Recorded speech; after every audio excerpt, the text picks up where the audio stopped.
Football is here with our return of Lamar Jackson. You know what that means? It's time to dig in here and prepare like we always do on the Splash Play channel. We're going to look at data. Our friends over at Stochastic see who the top projected players are, see the top values are. We'll see who the highest owned plays are expected to be as well by them. Then we'll hop across the aisle, see what ETR thinks is your best cash game lineup, what some of their best sim lineups are. We'll run a Stochastic sim too, and by the end of this video, you'll know all the must plays, perhaps even along my Splash players. So the Showdown slate, and also 3 ways to get unique too. Of course, how could I forget that? I feel like I'm mixing up my intros now. Too many videos being done, but I appreciate all you guys being here, and let's get into it. Hope Monday Night Football went well for you guys. It ended up being, as we all knew, a Rashee Rice slate. But of course, obviously in that video, I still played a good amount of Rashee Rice like we talked about. For you guys out there, it is still important to know that even when certain outcomes hit, game theory of Showdown's always important to think about other ways to play lineups that have upside to win you a tournament. That's the biggest thing I try to impart to you guys here and to myself every time I play a slate. People view things a certain way. You saw in my chat, you saw in probably chats around all the other content out there, people wanting to play Isaiah Pacheco a bunch. What happens? You get the Kareem Hunt day. That's how Showdowns go, and it's important to be mindful of the fact that when outcomes hit, I think people start to expect that every expected outcome hits, and in reality for Showdowns, you do make the most money trying to be a little bit different, trying to think a little bit differently. This game, though, should be a pretty obvious way. A lot of people want to play things. Again, you have the return of Lamar, though, frankly, his projections not as high as you would have thought with what Lamar has been historically, but he's running a little bit less so far this year. Doesn't matter that much, though. Lamar still your top projected guy with 23.3 fantasy points. The Ravens today, a 29.3 implied total, which is a really high one. If it were not for teams like the Colts being there pretty much every week, that'd be one of the highest totals of the year. So Baltimore expected to put up big numbers against Miami. Defense that probably got more lucky than not last year. Last week, rather. Number one, they played Kirk Cousins. That's about as lucky as you can get at this stage where he is in his career. But also the results completely shutting down Bijan Robinson, stuff like that. You don't necessarily expect to happen too often from this Miami defense. Miami on their side, though, still 21.8 implied points. So overall, we got a decent total here. I think the expectation for people playing Showdown tonight, and really it would be mine as well based off the numbers, should be a shootout. Of course, if it does end up working out a different way, if the Baltimore Ravens score a lot of points in unexpected ways, less Lamar, less Derrick Henry, that's where things maybe get a little more fun. But as it is right now, Lamar, your top projected guy at an 11.8 salary, and he looks good. We'll see how he grades out in value, but he should be a top value too on the slate. Devon Achane, 21.2 projection for him. He has been a PPR boy for sure. I was going to say slut. I don't think we need to say PPR slut 2 minutes into the video. That said, he's getting a ton of targets, 6.3 targets a game for him, just as much as Jalen Waddle is getting. Waddle, though, is on the upswing. I would say for Achane, his role is getting a little bit less noteworthy as it was compared to earlier in the year. That said, for Achane, still 19.6 intended touches a game. He's been rock solid, 16% avoided tackle rate. Could be a little bit higher for a guy like Achane who does have juice and frankly showed a little bit more. But for Achane overall, very nice role for him, nice projection. He and Lamar, if I had to imagine, 2 guys over 20 fantasy points, they're going to get into a lot of lineups today because they'll be the most obvious plays. Derrick Henry, nice box score game for him last week against the Bears. Would still say, though, and I talked about this at length on the Stochastic video this morning with Laffy, Derrick Henry looking not as good as he did last year. And he's one of those guys, if you watched any of the best ball videos I did, I took a lot of Derrick Henry this year. Just thought he's a little bit too cheap for that 1-2 turn. How he's played so far, not really feeling that way, but he's playing not well. Negative 0.15 EPA per run, negative 0.4 EPA per target. Obviously, the pass game work is what it is, but he's not very efficient. The big thing that jumps out to me is avoided tackle rate of 4%. We were talking cataclysmically low. This is a guy that last year was at about 20%. So that was part of what was so great about Derrick Henry. Is like, oh, wow, he's this old player, and he's breaking long plays. He's doing a whole lot more than he has historically. For Derrick Henry, to see him now be, frankly, he looks like Nick Chubb. Like, he looks like a lot of guys that are not good at this stage of his career. That worries me. And I think on this slate going against Miami team that we saw, shut down Bijan Robinson last week, I do think that was a bit of an outlier, but it spooks me for Derrick Henry with what his ownership will be. 18.6 projection, though, does look good. Certainly playing him at captain, trying to capture the glory days of him one more time against Miami defense. It's not very good. I get it. But for Derrick Henry, I think, to me, I feel less rock solid about him at 11K than I do Devon Achane, than I do Lamar Jackson. And I think the field's going to love Derrick Henry today because he finally looked good last week in terms of the results he got. But he's just not the same player as last year. The role's not as good, and the offense isn't as good. So it's a lot of things working against a guy that I think kind of needs all the wins blowing in his factor at this stage of his career. Zay Flowers, an 18.4 projection, cheaper than Derrick Henry, so maybe he comes up more as a value option. But basically, he and Derrick Henry pretty close in projection. Salary for Zay Flowers, though, is $1,600 cheaper. So Zay Flowers, your top target earner for Baltimore, really your top target earner in this game. 7.9 targets a game for Zay Flowers, only 0.4 of which are inside the red zone. That touchdown equity has not increased for him in a meaningful way. But for Zay Flowers overall, I do think the price tag and the projection, probably the best combo of those two factors on the slate. And, you know, for what it's worth, obviously the pass defense for Miami still remains one of the worst in football. 0.21 EPA per dropback allowed, 0.24 EPA per pass. Zay Flowers, sort of hard to imagine him not making it in the flex, having a shot to make it in captain. But again, I think at his price tag, I don't think that's an uncommon thought. Fumbles early in the season for Derrick Henry didn't help. They don't, but he could still miss tackles. Like, he could still do stuff that, you know, adds value, and he's not really doing that. Obviously with EPA numbers, if you give away a fumble, it's particularly in a high leverage spot. And also if you just keep getting stopped at the goal line, like he has a little bit more, it's not going to help out. But the fact that Derrick Henry's getting stopped at the goal line as much as he has, and he's not getting as many goal line opportunities at 3.1, you know, red zone opportunities per game. Like, those are the things for Derrick Henry where the margins are not as clean as they were last year. I think people are really going to rush to play him today. So that's really the big thing for me. I think of all the guys in the slate that you want to kind of critiquing Derrick Henry is probably the most valid, because the people are just going to jam him in today and assume that, you know, the Ravens kick ass, which you kind of get as a 7+ point favorite on the road. I don't think it's a guarantee that it happens to Derrick Henry. Jalen Waddle, 16.1 fantasy points for him, 10.4 salary. Again, he's been really the biggest winner for Tyreek being out. He's now up to a 24% target per out run, which is still not that good relative to a number one receiver, but it's much better than Waddle's been getting. Also up to 1 red zone opportunity a game, so that's more than double what Zay Flowers gets, your other wide receiver one in the spot. Obviously for Waddle, the price tag now has come up enough that you're not getting much of a discount, but he's been efficient. He's your clear number one receiver for this team, and really this team too, with having Tanner Connor, Greg Dulcich at tight end, having Westbrook-Ikhine, Malik Washington. Nobody's really earning targets besides Waddle and Achane at this point, so hard to critique Waddle as well in the top 5, and I think as a result of all these pay-up options looking pretty good, you already get a lot of value jammed in and a lot of specious value as well, just try to fit multiple of these guys. Let's sort by value here. Dog, I do not need you to sit next to me. Go back to your bed. Dog, go to your bed. Kitty, go. Sorry, I have to do this actually on mic, on stream, but my mother-in-law's over, so Kitty cannot be on the loose in the house because she just harasses her and Luca while they're here, and it's raining, and the dog has too much energy, but she is not going to sit next to me and climb on me on stream because it drives me fucking insane. Love her, but now she like insists on like shoving me while I'm on stream, and it makes me less productive. D. Eskridge, your top value according to Stochastic, a 15.9x value. D. Eskridge, 3.2 fantasy points here. Think this comes down, if I had to guess, D. Eskridge and Greg Dulcich's projections just a little bit too high. Eskridge has been targeted about 18% of the time he's running a route out there, but only running about 5 to 7 routes per game. It's not enough work to feel good about, but Miami, you know, like there's production to go around.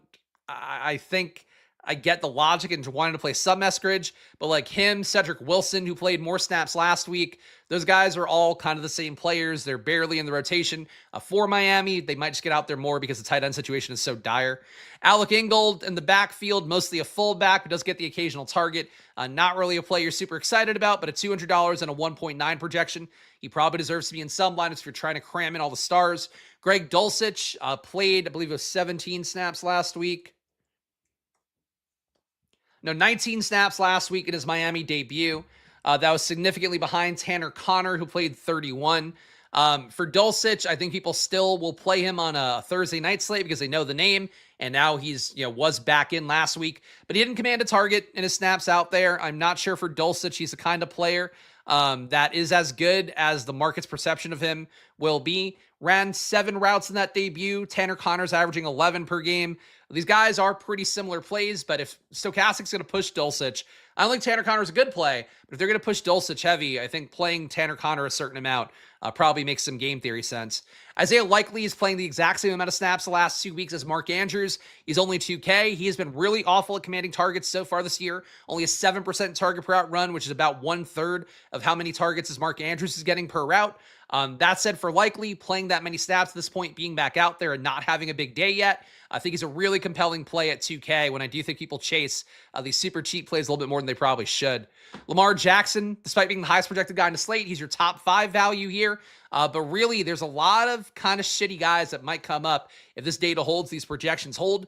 I'm not sold on anybody down low. I think that going to a Likely feels a lot better. We'll see what the field does today, but if these projections hold for Eskridge and Dulcich, I think at the very least, Stochastic users get these guys a little bit more than they probably would want to. The Sims are going to run. Anybody else to note here? Justice Hill, 6.5 projection, decent salary at $3,600 for him. Jalen Wright, who is back in the mix, but clearly your third RB for Miami, 1.7 projection at $1,000 for him. Not a fun price slate, I would say. We'll go to ownership next. Try to keep, I think we're making decent time here. Would love to make decent time today because I have an NBA video to do as well at 2 p.m. today. Of course, the Splash Play Bets channel, or you can check the playlist on the Splash Play Pod homepage. You are getting my NBA videos every Monday to Friday at 2 p.m., and that includes on NFL days. So those are the days where I lightly want to die a little bit more than usual. But let's check out ownership here on Stochastic. Lamar, 76% expected ownership, 23% at captain. So not crazy numbers here. Does feel a little bit light for what Lamar has been historically. Lamar has been running less this year, only 5.3 rushes a game. He is also playing, I would say, the worst version of Lamar Jackson football right now in terms of he is generating a ton of pressure for himself, and obviously the O-line's not helping out there. A 41% pressure rate in the 3.5 games he's played so far this year. 8.4% sack rate, one of the worst marks in the league. We're talking about Justin Fields levels of pressure and getting sacked. I know people don't want to hear that. You don't want to hear that comp for Lamar. He still plays a lot better. He actually passes and does things. So, like, he's not Justin Fields, but he's putting himself in adverse situations he's not getting himself out of quite as well as he did last year. So, for Lamar, the big thing is that if he gets sacked a lot, it does make Derrick Henry a less appealing play. The second part is that, Lamar should be able to run more. He's only running 5.3 times a game. If you're getting pressured as much as he is, normally that should convert to runs a little bit more frequently, and they're not. Lamar running less. He's had control of the offense since last year. You saw him passing a lot more last year. This year, he's still dropping back a good amount, but really can audible into passes more, and I think that's part of the issue. I think for Lamar, he looks more appealing in stacks the way he's played the last season and change. This year, if he's going to keep running it 5 times per game, that should look even better for stacking him up and still being willing to play him at captain, but maybe expecting less of the rushing upside to be there, the same length that it has been, in previous seasons. I think for Lamar, though, harder critique in being your top captain option. I just think for sure playing him at captain, like, you're not playing him naked at the stage of his career. You want to have it flow through the pass game more because everything he does is kind of pushing more pass game than the pure rushing upside you've seen in the past. You could always, run more, obviously, but how he's looking so far, it's coming down in a noteworthy way. Devon Achane, 60% expected ownership overall, 13% at captain. Less zone play, certainly a good PPR player. If you're playing on FanDuel, I'd be a little more comfortable moving away from him. On DraftKings, though, it does seem like he should get a certain amount of targets versus a Baltimore defense that's getting healthier, but has still not been very good on the year. And frankly, overall, the pass defense for Baltimore looks about just as bad as Miami has been. 0.1 ADPA per dropback compared to 0.21 for Miami's defense. 0.19 ADPA per pass allowed compared to 0.23 or 0.24 for Miami's defense. Like, they're both bad. It's just that Baltimore, we think, is getting better. Not really sure that's the case necessarily, but incrementally better, that I could buy into. Zay Flowers, 54% expected ownership, 15% at captain. Does feel like if you're not playing Derrick Henry, playing the pass game for Baltimore and trying to capture the upside of a Zay or even a Bateman, Hopkins, Andrews, they could be valid. But I think for Zay Flowers, 15% at captain at that price tag, it just works. A lot of the top ROI lineups on Stochastic will probably include Zay Flowers at captain. He'll be owned, I think, pretty well. But, these numbers seem fair for him with 54% and that 15 at captain. Derrick Henry, I vocalized my concerns about, and again, I feel him even more so because of how he is killing me in best ball right now, especially with him going right next to Achane, and Achane has been a more reliable play with, I would say, a better ceiling, if not a comparable ceiling. For Derrick Henry, 53% expected ownership, 13% in captain. I think being with the field on this still feels right. That said, I think there's going to be people that jam in Derrick Henry in every lineup. I don't know. That's the move. He's got, I believe Lofty said this morning, minus 250 odds on an anytime touchdown. That's really high odds for Derrick Henry to get in there. But at 11K, if you have Achane, Jackson, Zay, Waddle, Tua, if you have multiple of those guys hitting, he could still score a touchdown and not make a winning lineup. I mean, we've seen Puka Nacua as crazy chalk, put up 23 fantasy points and also an expensive play on a slate. We've seen him not make a winning lineup despite being objectively a very good play in a way that Derrick Henry hasn't been very often, in full point PPR. I think it's entirely possible for Henry to have a decent enough day to still live up to what people expect of the matchup, but not get there. I also think it's possible for Derrick Henry to have a shitty day here because he's had shitty days pretty often. So for Derrick Henry, the salary is high. I don't love it, but I think being with the field and holding hands as close as possible seems like the move still, even if I don't want to be above it, even by a little bit. Jalen Waddle, 38% ownership overall expected, 9% in captain. Pretty big drop-off here. A lot of teams are going to be built with Lamar, Achane, Zay, and Henry as the core of it. Waddle kind of suffering as a result. Tua absolutely suffering as a result in terms of his ownership. Nobody wants to play Tua. Tua just contributed to a pretty big game last time out, or had a good game. And I think, was he the winning QB? The Millie Maker winning QB? He might have been close. I don't know if he actually was. Stacks of them has paid off well before when they're under-owned, and that's going to be the case with Tua at 32% ownership, only 4% in captain. Mark Andrews, a pretty good tight end matchup going against Miami. That's actually been the spot they've been softest at defending. 0.8 EPA per target allowed to tight ends. 15.5% target rate to tight ends. That's also towards the higher part of the league. Andrews, certainly I think that Isaiah Likely being productive here can happen as well in the same way. But if Andrews consolidates production, I think it capped in a little bit low owned at 4%. You're pretty sure he was. I think it sounds right to me, but I always want to try to be accurate about stuff. But pretty sure Tua got there, and ETR also is pushing Tua pretty heavily. We'll see what they give us of him here. Other low-owned plays to note, Westbrook-Akine under 15, Tanner Connor, your leverage against any ownership that Greg Dulcich picks up, and the guy has probably got a more stable role. He's at 12%. Neither guy's going to be Darren Waller in terms of commanding target share in particular in the red zone, but they'll be out there a little bit. Bateman, we know, has big upside. He hasn't hit it very often this year, 12% ownership on a showdown slate. I will certainly be above the field on him. Defense is not going to get played very much. We did see defense is not one to be played on that Monday night slate, and they were looking pretty good for the first half of the game. Then things certainly went askew. That said, for Ravens D, Dolphins D, they're going to be lowly played compared to how defenses sometimes look on these slates. Keaton Mitchell, I think he probably gets played more than this. People saw him play 7 snaps last week, and because he broke one big run, I think everybody wants to run back to that for a showdown. Not sold. He's a good play, but he is 1,400. And does project for 6% ownership, even if that seems a little bit unlikely to me. Ollie Gordon, leverage against Achane. If he gets some red zone work, steals a touchdown away. Nothing too exciting down here, though. Dulcich at 10. I just think that stochastic projection, if it holds, it's going to put a lot more people on it than it should. All right, let's go to ETR next. We've seen enough of ownership. Just trying to make sure it's not going to log me out. All right. Sims are not available for ETR. Let me give one refresh just to make sure. But it does look like they have not gotten their Sims ready. So we'll just run the cash game lineup here. Let me adjust the projection.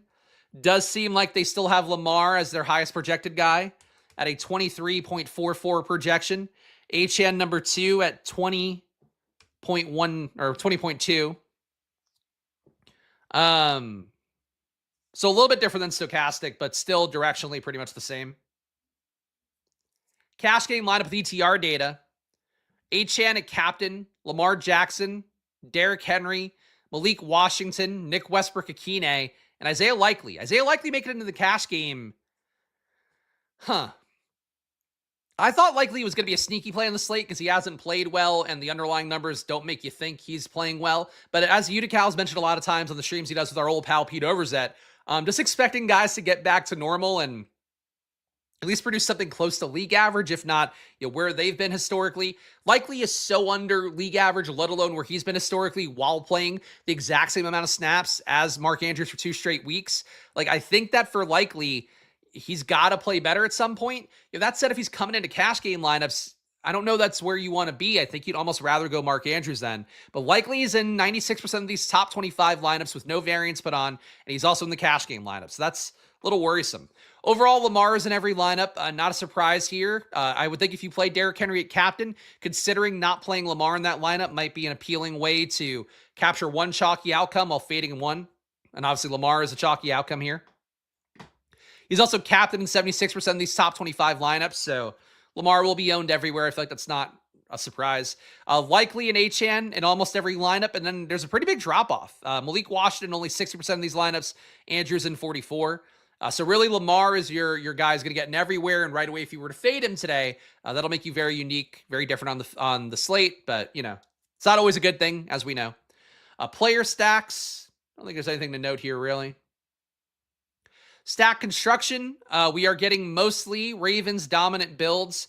3-3 even build is 40%, but also you're getting 4-2 Ravens builds and 36%, and then Ravens onslaughts, you're getting the 5-1 and 16. So basically 92% of lineups have at least 3 Ravens in the optimals.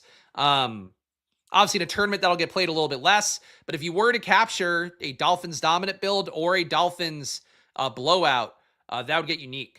We can't run a sim on ETR, so I'm going to save some time here and just not build any further than we have right now.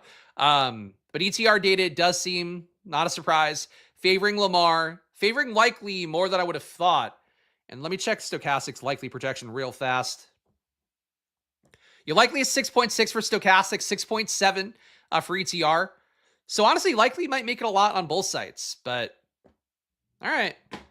Lamar, though, definitely going to make a lot of lineups. Nothing, we're not saying anything crazy here. But if you want to see what the sims are on ETR, unfortunately, they're not available now at the usual noontime. They have them ready. Go check it out for yourself. Promo code SPLASH over at the Solver. It is a good tool, and it is a good company as well that does great work. Obviously, I'm in the bag for Stochastic, but I still use ETR data more often than, frankly, than I should. But also, I think it's important to know how the sites with the most popular data, the most popular presences online are doing and building lineups. So important to have both as part of your process. Check out the Solver. Great tool as well. Optimizer, kind of like your classic Fantasy Cruncher, but much less deranged ownership than Fantasy Cruncher ended up having. And of course, Stochastic, you guys know the deal here as well. 15% off there, link down in the description. Both support the show here. If you want to see the show continue on throughout the Super Bowl, as is always the goal, make sure to support the show. Check out Stochastic, check out the Solver, and join the Discord as well. $5 to join. If you want the premium stream I do tomorrow, my data sheet that I use to reference everything, all the EPA data, all the splits and stuff that I talk about and reference, it's all in one convenient place for just $5. So join down below if you want to support this channel. And NBA, my projections available too on that channel. You got stuff. I'm working hard, guys. And the fucking dog woke me up this morning at 2 o'clock and 3:30 because she ate something she probably wasn't supposed to outside, which is also part of why I don't really want her sitting next to me. But I am fucking sleep deprived. Kid woke up at 6, had to wipe his butt. It's exhausting right now, but I still show up and do the work. It's always my commitment here to you guys. You guys know that. So show some love if you can. Hit the like button, subscribe. Goes a long way for me here. And I appreciate this kind chat here. Thanks again for your great info. Let's see if the birthday gods. Oh, happy birthday to you. Day before Halloween. Devil's Night. Bad for the crow. Hopefully good for you, Ollie. All right. Dad grind is real. Dad grind is real. It was worse for sure year one, but he shouldn't be waking up. He also don't tell him that I'm telling you guys, but he also pissed his bed yesterday. So I had to fucking get up at 4:45 to get that cleaned up. And I'm I can't, just give me an uninterrupted night of sleep, please. But it's always worse with infants, that's for sure. Your top ROI lineups, according to Stochastic data here, 25% to first with a marquee tournament settings if you guys are playing along at home. We got Devon Achane at number 1 at captain here. DeAndre Hopkins, Greg Dulcich makes it. Again, Dulcich getting this many lineups. I don't love it. He barely played last week and didn't get targeted. Lamar Jackson, Malik Washington, Tua Tagovailoa. That is a Miami-heavy lineup, 4-2 build favoring the Dolphins, so not a surprise to see that.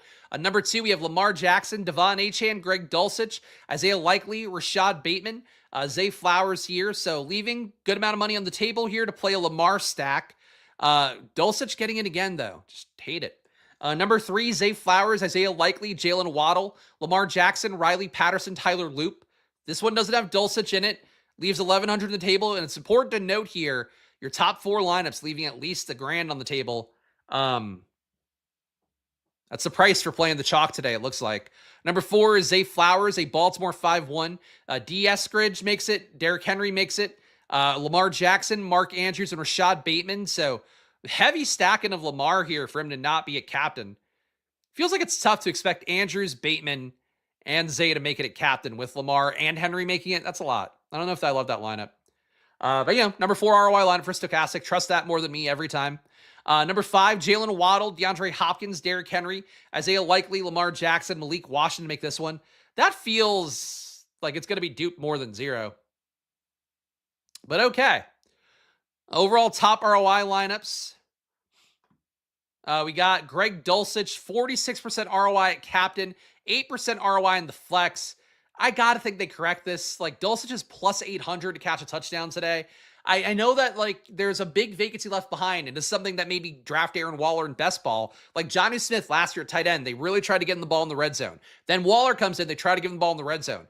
For Greg Dulcich, I don't think there's a guarantee that you get that. He obviously kind of is that similar archetype of a guy who's earned targets in other spots, but like Dulcich couldn't stick on the Giants, couldn't stick in Denver. I feel like I'm missing one spot that he also couldn't stick in.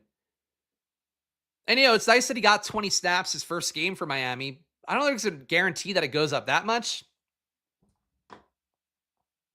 He looks like a great play, according to the data, but I'm just real leery about it. Jalen Wright, 3% ROI for him at number 3 here, all in the flex. Ravens D at captain, 1.4% ROI. Obviously, Tua can be a bit mistake prone. People expect Baltimore's defense to get better. With how they've played on the year, I don't know how you expect them to make it a captain. But certainly it can happen. It's probably a little bit low owned, I think, is the main thing to take away from that. And Rashad Bateman at number 5, a positive 0.2% ROI. These 5, Dulcich at captain and flex, Jalen Wright, Ravens D, and Rashad Bateman are only positive ROI players on the slate, according to Stochastic's top 150 lineups. Overall, highest exposed guys here. Let me check the chats real fast. Kids at school now, and it's not better. Sorry. Oh, great. Well, one day it'll get better. Daycare has been an improvement, you know, than when he was at home for the first 6 months. Cleaned my laptop yesterday very lightly with a Clorox wipe, but it broke my computer. That is the worst. One time I had to get my MacBook screen replaced because I wiped it, and I guess somehow wiped it a little bit too hard in one of the old versions of the MacBook that would break the screen pretty easily. And it happens, and it's never fun. Martingale and Dulcich can't be a bad thing, right? Oh, if you played him on the last slate, that's even crazier. But yeah, look, Dulcich, it happens a lot where people carry the priors, and sometimes it works out. Like Amani Vidal this year, he came in, O'Marion Hampton left behind a huge role, and now he's paying off a little bit more than, a lot more than he did last year. People thought he was going to be a guy right away. Dulcich, he did spike a little bit, so people always hold that in esteem, but he's like lost his career. Tight ends sometimes come on late in life, but yeah, Miami needs somebody, so like, I get it. I just don't know that Baltimore is going to stop Waddle or Achane enough that you need the tight end to even get going. Baby is 16 days old. You guys are really selling. It just, if they hit every sleep regression, which Luca did, we also didn't sleep train because Alex's parents are psychologists, and they were like, no. And then Alex was like, no. And I was like, but everybody else is doing it. He hit every sleep regression possible. That's the shit that sucks if you're a new dad. If they don't hit them, though, and they sleep, that's half the battle. But it's hard when you're a parent of a child that doesn't sleep to hear from the parents whose children do sleep, because it's like, fuck you. Mostly, like, more power to you, but it is also like, fuck you if your kid does actually sleep. Lamar Jackson, 52% exposure. Fields at 52. Very brave stand here by Stochastic. I don't know what I need to say more about Lamar. He's running less. He's taken a lot of sacks. That's it. That's the main thing to know about him this year so far. Devon Achane, 49% exposure. Fields at 47. Again, a very brave stand here by Stochastic, but basically chalky to start here. I think the sim is going to think that playing Dulcich, playing shitty value is a way to get unique. Would be my guess based on what the sim looked like during the Stochastic stream I did. Derrick Henry, 38% exposure. Fields at 39. Yeah, that's, again, nothing brave here, holding hands with Derrick Henry. And I do think for Derrick Henry, out of all the guys, like, I want to hold hands with them. I don't want to be light, but I want to be mindful of my highest dollar stuff, whatever entries I put into the millie. I'm probably going to be more inclined to fade Derrick Henry there, or, play him at captain. Play into him all the way, or fade him. I think playing middle ground on Derrick Henry just doesn't appeal to me too much on the slate. Greg Dulcich, 32% exposure, field at 10. That is a massive 1/3 of your lineups with Greg Dulcich in the flex. Do you want to do that today? Stochastic does. And again, I always say here, Stochastic elevates these players sometimes. You're like, why? Why are you doing this? And they hit and they win all the money. But this is the guy where, like, I look at it and I'm like, what the fuck are we doing? So this is the thing here. Lean into it. Don't lean into it. Greg Dulcich is that guy. Zay Flowers, 31% exposure, fields at 39. So a bit of an anti-stand on Zay Flowers here in the flex. Highest exposed captains, Devon Achane at 21%, fields at 13. I'm cool with that. Again, PPR-wise, Achane is very great.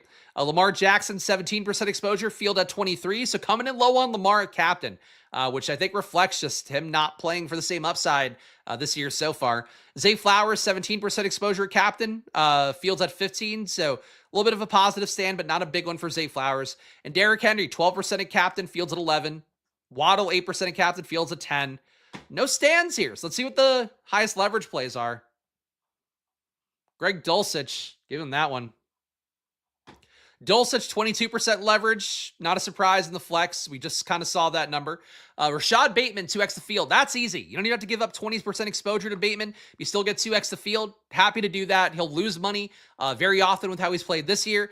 But, man, he was good last year. He was good when I wasn't playing him enough. But showdowns would be the time I would get him. I still feel that way about him. He's just lost a lot of the role to the offense being worse, to Hopkins taking random deep targets away, and Bateman himself just not getting red zone work. I mean, it sucks. Like, they paid him money in the offseason, almost, in my opinion, like, to keep him, like, placated from the fact they were going to use Hopkins, that he wasn't going to get a big uptick in role that he probably deserves at this point. But he, in some world, like, Dallas almost traded for Bateman instead of Pickens. Like, in some world, he could have been George Pickens this year, and we're not in that world. Devon Achane, 21% exposure. That is 7.6% positive leverage for him at captain. Jalen Wright, you're getting 6% more in the field, but that only means getting 7% overall in the top 150. Fields at 1. And DeAndre Hopkins, 4% positive leverage here. He makes 11% of lineups to captain. Fields at 6.6. He's crushed it versus man this year. Miami doesn't play man at a crazy amount or anything, but Hopkins has a 4.3 yards per out run versus man, only 1.1 versus zone. I think PFF had an article that came out today that he's actually been getting more separation than like 99% of the league. Hopkins still has something. He's just not out there a lot. At the very least, he's being used well when he is being used. A 10-year-old and an 11-month-old, and I forgot all about the fun stuff. No sleep. Yeah. We're definitely not planning to have a second child anytime soon, and I think the plan is still going to largely be to not do that.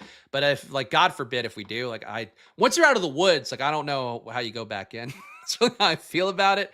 More power to the people that do, for sure. And ultimately, if you have a kid, just love them, love them and try to berate them. I don't know. I don't really know what parenting advice I'd give besides trying to berate your child too much. As opposed to maybe our parents who did that a little bit more. Let's build a hand-built lineup here. Again, this is going to be a fast video today, guys, not because, I'm phoning it in, mostly because it feels like a mostly dialed in slate and we don't have DTR sim. So I'm just trying to make decent time at this point, trying to still test different lengths of videos, see how they convert better or worse. But let's build this lineup here. Single lineup sim. My brain wants to fade Derrick Henry. So what does that mean? If Derrick Henry doesn't get there, I think Lamar hero ball is it. I think I'll play into Lamar being good, getting better results from his hero ball like he had last year. But I think he still takes sacks and stuff. So I'm going to play Justice Hill. Miami blitzes about a third of the time. They get home at a decent clip, a 7% QB hurry rate, and a 7.4% sack rate. I think Lamar getting into adverse situations is one way Derrick Henry doesn't get there. So I'm going to play Lamar captain, Justice Hill as well from the third downs. I think Zay should be in this one. Though a lot of people playing Lamar at captain will have Zay, I would think, in the flex. I mean, we could just go Full Lamar stack. This is not going to sim well. This is going to sim like ass. But let's put in Bateman, Andrews. I mean, at this point, I think you just play Zay. If I play Likely, what does it get me? Achane, right? So 5-1 Baltimore build. I don't think this is going to sim well. We got Lamar at captain, Justice Hill, Rashad Bateman, Mark Andrews, Isaiah Likely, and then Devon Achane as our bring back. Leaving 3,900 on the table. This never wins.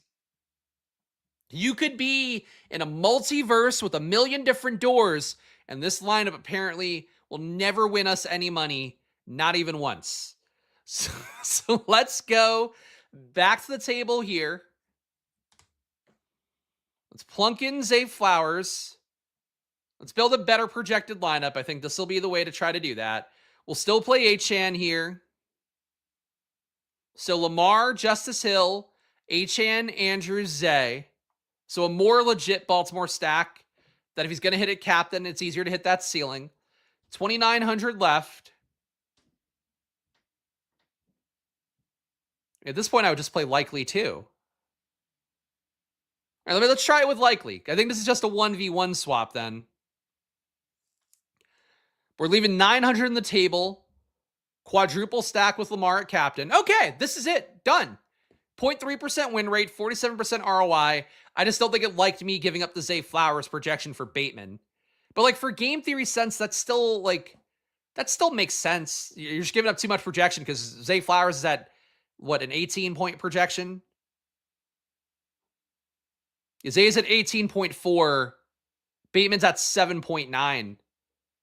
I think that lineup still works. That shouldn't have a 0% win rate. Because there's some worlds where, like, this lineup can't win 0.3% of the time, but Bateman over Zay never wins. I think that's bullshit. I think these are good lineups. This is what I like today, guys. I'm going to give you guys my splash plays for or my 3 ways to get unique. We don't do splash plays for this one. But hold on before that because I'm going to do some plugs first. Number one, please hit that like button, subscribe. I've probably not asked for it enough today, but your support goes a long way for me here no matter what the results are, no matter what the outcomes are. I'm just showing you guys my gambling. You are very much entitled and encouraged to do whatever you want in the slate, but hear me out, hear what I'm thinking, and then think about it accordingly. If you just want to fade everything, I don't think it's going to work out for you super often, but feel free to fade a few things. Like you don't have to be married to what I'm doing, guys. It's really the main thing here. I'm just trying to add value to your life by showing you how I'm viewing the slate with my expertise, by having done this professionally now as a content creator for 7 years, which is crazy. 7.5, really.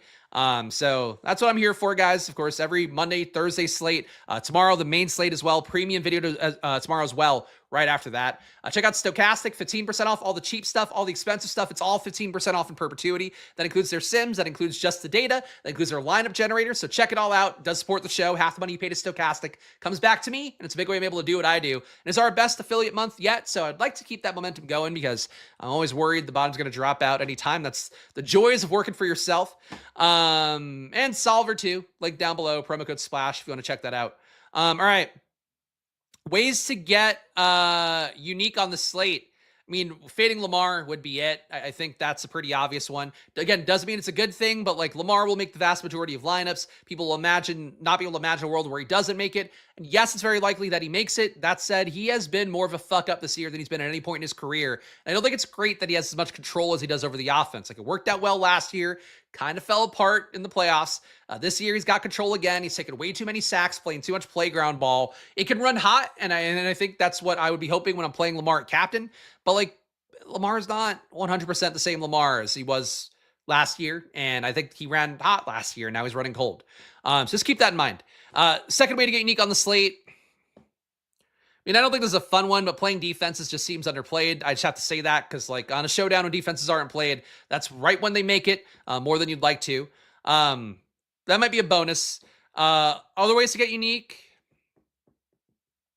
I do think fading Derrick Henry is it too. I don't want to make it just like player take stuff, but There's very specific game scripts where Derrick Henry will hit right now. It's not every game script though, and I think having Lamar back in, it does increase the pass rate a little bit, does decrease the reliance on Derrick Henry. And if Tua is competitive and slinging it out there, there's no guarantee that Derrick Henry gets going in the same way. If somehow Miami pulls into a lead, Derrick Henry's like off the field entirely. So there's still a lot of worlds where Derrick Henry just isn't playing as much as he needs to. And at this stage, like he needs to get really good work. He needs explosive plays, kind of like Saquon. And this matchup can be one to get it going more. But at this point, I just like, the underlying numbers for Saquon looked good still, despite him not getting results. The underlying numbers for Derrick Henry look actively bad, even though he might still get the results just by brute force. And third way to get unique, because I feel like the defense one is sort of just a general one. Like, when their defenses aren't being played, play defenses. Leaving salary on the table, always also a basic thing. So I'll try to give a bonus one. Third way to get unique. Ah, man. This is a great one. I think playing Baltimore tight end more. These guys are both under 30% owned. I like the spot for them. They're playing a good amount of snaps. It's a high team total for Miami. I think one of the tight ends makes a winning lineup today, whether it's Andrews or Likely. I can't guarantee, but the matchup really does jump out as being a strong one, in particular for inline tight end targets. I like Likely's price tag a lot. He'll be a key value for me, but I just feel a particular way about the Baltimore tight ends today. So I'm going to make that the third way to get unique, but we've given enough here. There's bonuses. I appreciate all you guys being here. God, I hate YouTube autofilling text. Oh, sorry to hear that, but YouTube's great to me. I appreciate all you guys being here.